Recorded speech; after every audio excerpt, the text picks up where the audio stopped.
offensive rebounding for Tulane in the first half. That kept them in it. Kept them in it for a while, and that was the number one bugaboo that we talked about before we went on the air here. And 8 turnovers in the first half. Some slop travels. Just sloppy a little bit. Kept them around with that. And defensive rebounding, I told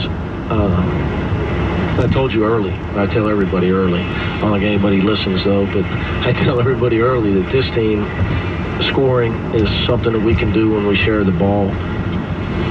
Our 2 losses, the games got extremely physical in the second half, and we struggled with it. And Tulane was very physical. Their rebounding was tough. And it's an area where we must improve. That's why Jaron Cumberland can help us, because he's a tough, strong kid that can rebound with size. Jacob Evans had no rebounds at halftime in 12 minutes played, and his man had 7. Obviously wasn't very happy with that. That's why he didn't start the second half. Gary Clark had some one-handed ones, Chuck. You got to be a two-handed rebounder. And when you get into conference play, you can't look for fouls. You're going to get bumped. You're going to get pushed. You got to get it with 2 hands, and you got to get it under your chin before somebody slaps it away from you. Because you may get your hands on it first, but if you don't get it to your body and under your chin with 2 hands, somebody's going to knock it away from you. So it's just, I would say, from that standpoint, it's an area where we must continue to improve, or it will hurt us again in certain environments. But our passing was excellent, 25 assists. Like you talked about our shooting numbers. I would tell you that was because we passed the ball to the open man. They pass the ball, period, now. Yeah, well, that's why we shoot 50% this year. Yeah. Everybody always says, well, shooting. Well, Troy's not having a great shooting year. Kev's not having a great shooting year. But we pass the ball to the open man. And we have great team chemistry right now. Guys trying to get better, guys trying to help each other. Obviously, it's a game you're supposed to win. I thought Tulane did everything they could to try to stay in it with us. Got to give them credit for that.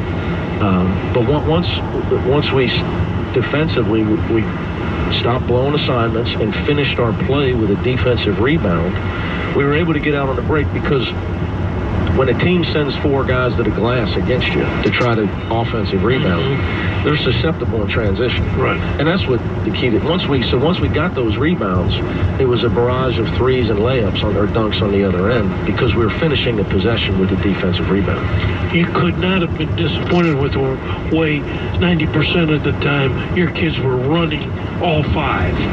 Yeah, we're working. I'd say over the break, Chuck, that's something we've worked really, really hard at. It shows. Trying to change ends as fast as we can change ends. Darren Savino's put in a great drill that he had picked up years ago, I think, in the Boston Celtics training camp. Just something that we're to try to get where we run 5 straight trips, forcing our guys, just trying to train our guys. When we get the ball, put our head down and run your first 3 steps as hard as you can, and throw it ahead if you can. I mean, you can try to steal some baskets that way in big games, and it's huge for you. It's huge. We stole a 3 that way at Temple. We threw it ahead, and Kev drove it middle and threw it opposite. Jaron Cumberland banged in a 3, where we don't have to set up and grind it out 5-on-5. 14 turnovers is a lot, but not in that game. I'm sorry. Well, late we got a little sloppy. Yeah. Zach had 1. Late in the deal. I'm never happy with anything over 10 with this group, to be honest with you, Chuck. I just think our skill level and the way we're trying to run our motion, to where we're just trying to take whatever the other team gives us. So we're not a team that has to force the ball to Deontay Vaughn. I bring him up because he was honored tonight. It's so great to see him. Wasn't it? No, it was great. I just told the guys, we used to have to force this guy the ball. He's standing next to me in the locker room. He's about as tall as me. Which obviously I should change that. He's about as short as me.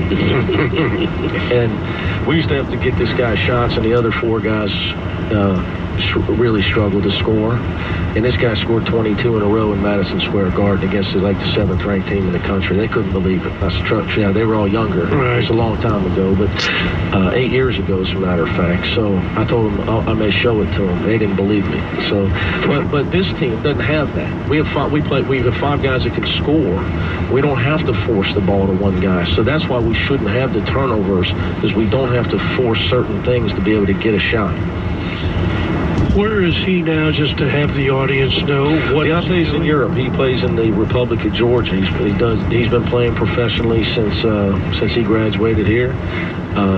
He's doing great, trying to stay healthy. You got to keep that body right when you're playing over there.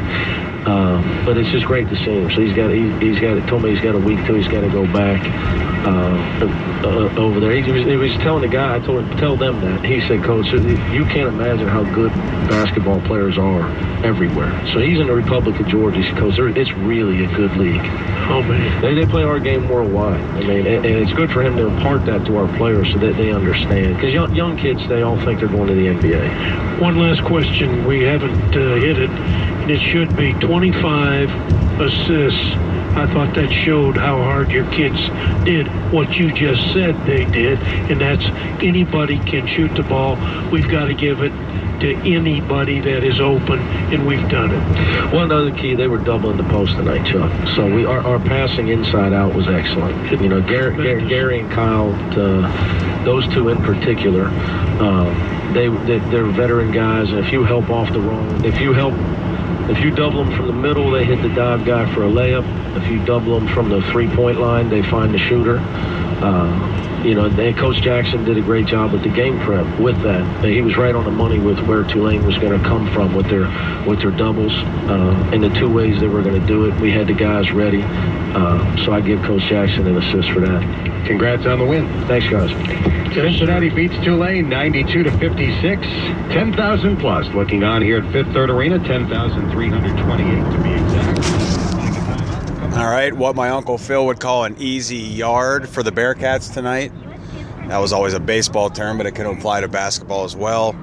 The difference was Jaron Cumberland in the first half, the freshman with 13 points, taking the ball to the hole, hitting three-pointers, creating. He's really got all the tools. He really can do everything on the basketball floor, despite the fact that he's not really a high riser.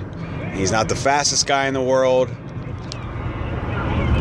But the more you watch this kid Cumberland, the more you realize, hey, this guy's good at basketball. He has a high IQ. He doesn't make mistakes very often. Mick said before the season that most freshmen take bad shots and turn the ball over, and he does neither. And it's fun to watch him progress in his first season, and definitely going to help the team if he can give you a consistent spark off the bench. Jaron Cumberland, number 34 from Wilmington, Ohio. Other than that, Tulane's got a long way to go, but they've got some young talent. And obviously Mike Dunleavy, as their coach, has some knowledge and wisdom to impart on them. So look for the green wave to improve over the next couple of years if he stays there and starts building some winning culture there. But, easy game tonight. Week off for the Bearcats. And then they go down to Houston next Saturday, 9 o'clock. That will be a tough one. I would say Houston is the second best team in the American Conference. And then right there with them would be SMU, who will be coming to town. That'll be the game, the following game. So, pretty good 2-game test for the Bearcats at Houston and then home versus SMU. This is Justin Berg from BearcatJournal.com. Thanks.